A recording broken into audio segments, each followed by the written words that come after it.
דולר, ולהזכיר אותם קרוב ל$600-700 לחודש, יש לפעמים תשואות שאפשר להגיע ל-15% תשואה. שהיה בקוצבה, שאנחנו נדבר על הקוץ במשך רוב ההרצאה, אבל אפשר להגיע שם לתשואות באמת מבטיחות. בלי שום קשר, מה יקרה עם הבית בעוד שנתיים נשאר. מי בעצם משקיע בארצות הברית? האמת שבגלל, אנחנו נדבר על הסביבה החוקית של ארצות הברית, דיני מס ואיך זה הולך, מה התהליך של רכישת הדירה, אבל בגלל שבארצות הברית הרכוש הפרטי זה בעצם כמו דת אצלם. באמת יש התייחסות לרכוש הפרטי, אי אפשר ליפול בדברים האלה, ולכן בגלל שהסביבה החוקית הייתה מאוד ברורה, אנשים בכלל התחילו להשקיע כסף בארצות הברית לפני המשבר. תשובה, בסדר? יש לו שם סניף גדול, חברות גדולות, אלקטרה אפילו, גם בימים האלה, אבל גם לפני זה השקיע המון כסף בארצות הברית. אבל ההשקעות בסדר גודל שלנו, על 50 עד 100 אלף דולר, בסדר? לא בהשקעות של מיליונים, השוק הזה בעצם התחיל להיפתח בשנתיים האחרונות.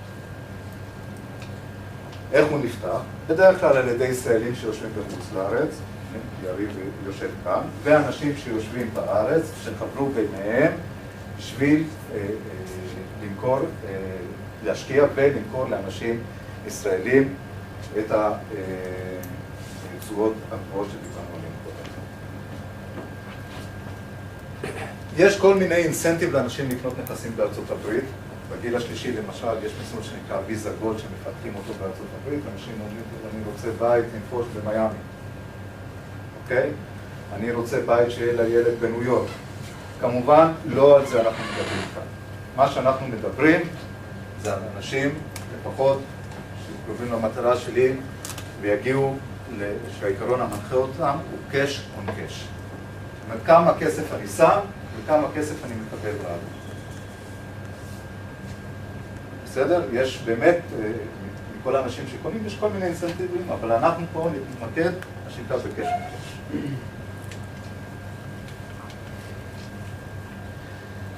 אתם מסתובבים באינטרנט, נכנסתם לפורומים של נדל"ן? אתם מכירים פורומים של נדל"ן? נדל"ן ניוז, נדל"ן to you? לא? אם תסתובבו באינטרנט, אתם תראו שרוב השאלות שנשאלים על ארצות הברית זה באמת שאלות שמשקיע, אומרים לו בוא תשקיע בארצות הברית, הוא אומר רגע, איך אני יודע איפה להשקיע? איך אני יודע אם המחיר הוא נכון, אם הוא אטרקטיבי? איך אני יודע מה מצב הבית? אני לא שם, אני לא רואה, אני גם לא שולט. ומה יקרה אם הצינור יתפוצץ או, לא יודע, הבית ישקע? מי הדייר הפוטנציאלי? איך אנחנו מגיעים אליו? המחיר של השכירות, כמה אנחנו צריכים לבקש? ואם נבקש, מי יגבה את הכסף? ואיך יגיע אליי הכסף? ומי ישלם את המיסים? מה קורה עם כל הדברים האלה? שזה דברים שהם קורים מאוד בארץ.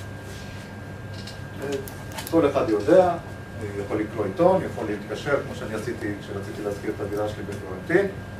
התקשרתי לכמה מתווכים שם ולכמה מודעות בעיתון, בשביל לדעת כמה אני צריך לקחת כסף עבור הדירה שלי.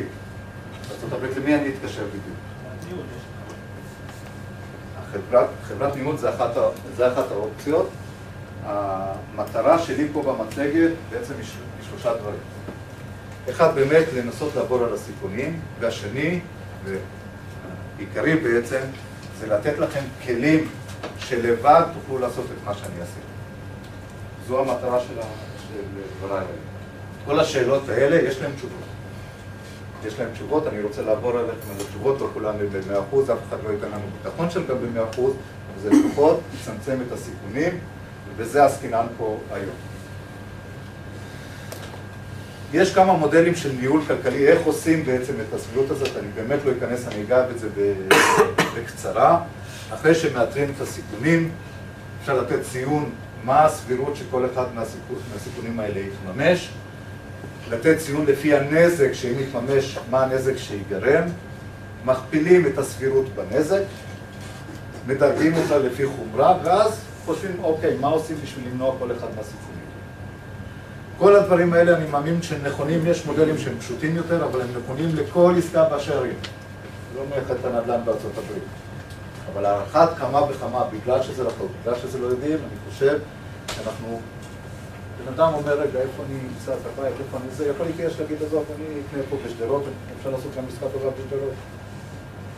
יש אנשים שאומרים, רגע, אוקיי, אלה הסיכונים, בוא נגדיר אותם, נראה מה הם, נראה אם זה שווה. וזה בעצם מה שאנחנו מנסים לעשות פה היום. בגלל שהשוק בארצות הברית הוא מאוד דינמי, גם בארץ, מאוד דינמי, יש צורך כל הזמן, גם אחרי שעשיתם את העסקה, לראות מה המצב.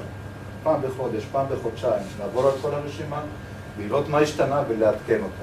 אני חושב שניהול סיכונים ונדל"ן זה משהו שהוא הכרחי. כל אחד עושה את זה כמובן בצורה כזאת או אחרת, אבל יש כמה מודלים.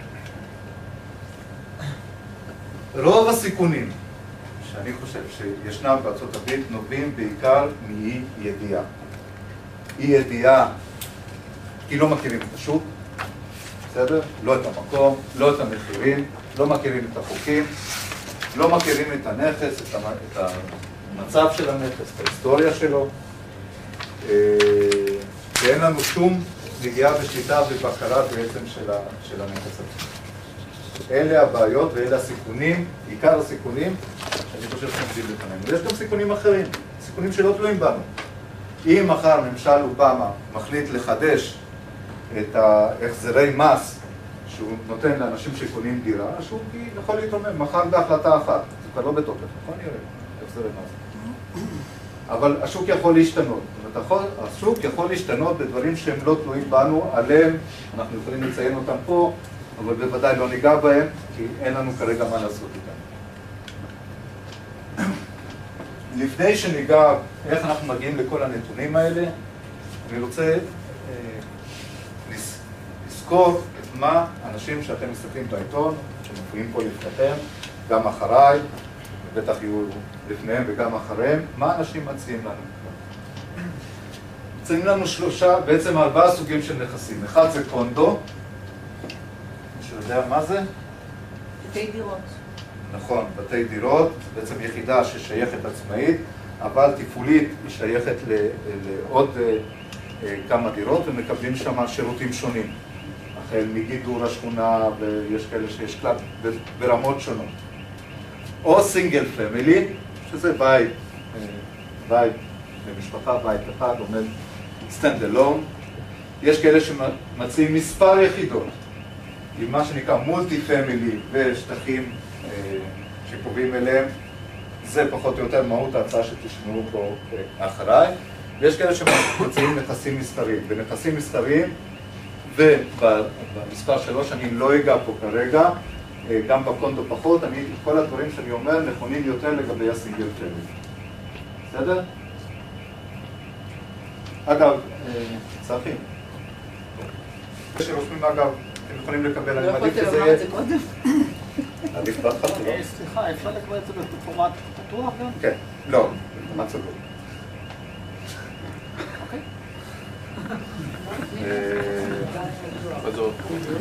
אתה יכול להכניס הערות וכל מיני דברים. אני אשמח לקבל מכם הערות. טוב, בתקופת ממי האנשים לוקחים את הנכסים? כמובן שלא דרך מתווכים, לא הולכים למתווך, אומרים איזה דירה יש לך למכור.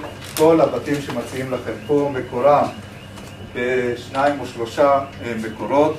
אחד זה הבנקים. יודעים כמה דירות יש מוכנות בבנקים היום?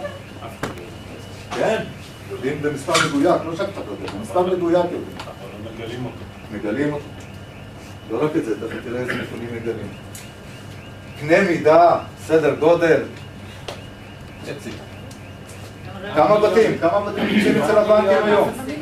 כמה מיליונים, נכון. מעל 3 מיליון, היום קצת המספר ירד, אבל בשיא הגיע ל3.4 מיליון בתים שהבנקים מחזיקים אצלהם, והם צריכים למכור אותם. מעבר לזה, תראו שלא שיש רק נכסים מעוקלים, אלא שיש שיעור מאוד גבוה של פיגורים ומשכנתאות. אז בואו רגע את מה שמעוקל, בואו נראה מה יש בדרך לעיקול. זה גם מספר מאוד גדול, וזה נתון גם שצריך להתחשב בו, אני אעבור עליו אחר כך. מעוקל זה לא בהכרח מפונה? לא בהכרח. לא בהכרח. בשורט סייל, זאת אומרת לפני העיקול, שאתה בא ומציע לבן אדם מה אתה רוצה לקנות ממנו, באיזה תנאים, ובעצם הבנק כופה על מוכר את התנאים שלך בשביל לא לקחת לו את הבית. למה זה טובה? לא בכל תנאי. כמובן שהוא יכול או להסכים או למסור את הבית בחזרה. אגב, הרבה אנשים בעצם עשו את ביתם בחזרה, כי הם מצאו את עצמם שהם חייבים יותר כסף לבנק מאשר הבית שווה.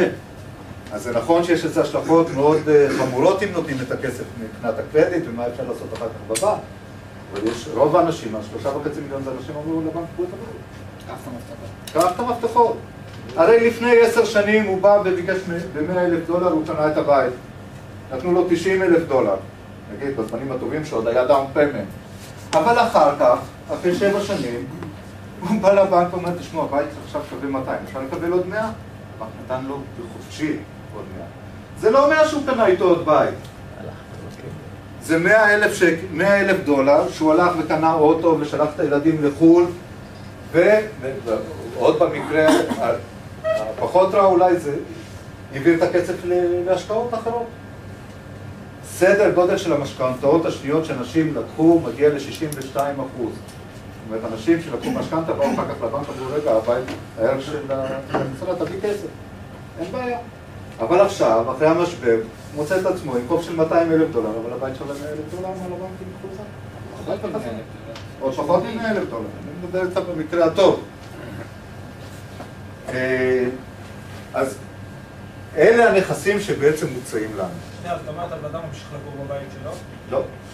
אני קניתי ממנו, אם אני בא אליו לפני העיקול. כן, אם אתה בא אליו לפני העיקול, ואתה אומר לו, תשמע, כן, הוא יכול להיות הדייר בבית שלך. בוודאי, כן, כן, עושים את זה. יכול להיות, אגב, שאתה יכול לקנות את החוב שלו בכלל מהבנק, לא את הבית, החוב. זה גם תהליך שונה, אני באמת לא אכנס לזה פה כרגע, אבל זה גם תהליך שהוא מתחת לשורט סייל. אבל מה מאפיין את הנכסים שמציעים לנו? למה הם אטרקטיביים? 2 פרמטרים. אחד, שהם נמוכים משמעותית מהמחיר שלהם בשיא.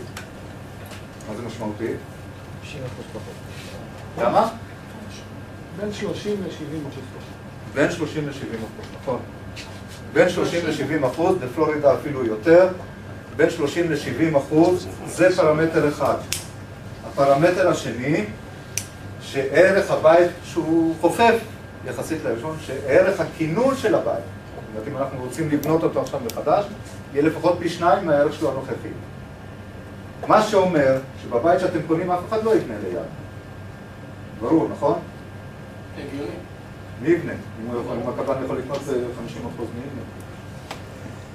ואיפה הבתים האלה בדרך כלל נמצאים? או באזורים עם עודף בנייה, כמו בפלורידה, או בלאס וגאס. אנשים, אתם זוכרים שדיברנו על ספקולנטים בשוק הדיור? אלה אנשים שבנו, התחילו לבנות, מכרו את הפרויקט הזה כמה פעמים, ובנו בלי חשבון, ולפעמים באזורים בלי תשתיות בכלל. אז באזורים האלה נכון שמציעים לכם בתים ב$30,000, אבל לבניין ליד יש בניין מלא ועומד. סליחה, מה זה מכרו כמה וכמה פעמים? דיברנו, מה שגרם למשבר הסאב-פריים, שחלק מהמשבר הזה נגרם בגלל כניסה של ספקולנטים. בא הקבלן אמר, אני בונה בית, אומר, איך קוראים לך? זאב. זאב? נזר, בוא. תשמע, אני בונה, במחיר הזה אתה מקבל, תראה מה המחיר השוק. בוא תקנה ממני את הפרויקט הזה. אתה וואלה, זה טוב, אתה מסתכל אחורה, אתה רואה שהמחירים עולים, אתה אומר, תביא. קניתי. אחר כך אתה בא וואט. אומר לו, תשמע, וואט, יש לי עסקה מצוינת. בוא תראה, יש לי בית כזה, תראה את המחירים ואתה מוכר לו. אתה מדבר על קניית שרשרת של אותו נכס. קניית שרשרת של אותו נכס כל הזמן, בוודאי. כן, האחרון אכל אותה. תודה. אגב, זה קרה הרבה מאוד במזרח אירופה. רומניה. ברומניה, נכון. יש לנו מישהו פה ניסיון ברומניה? יש ניסיון טוב? זאת אומרת, יצאת, אתה לא היית האחרון. לא היית האחרון. אבל האחרון לא היה לו ניסיון טוב. לא מעניין. לא מעניין. גם אותם זה לא עניין. זה רומני אמיתי. אנחנו נמצאים פה בשביל לא להיות אחרונים. בסדר? אז אתה...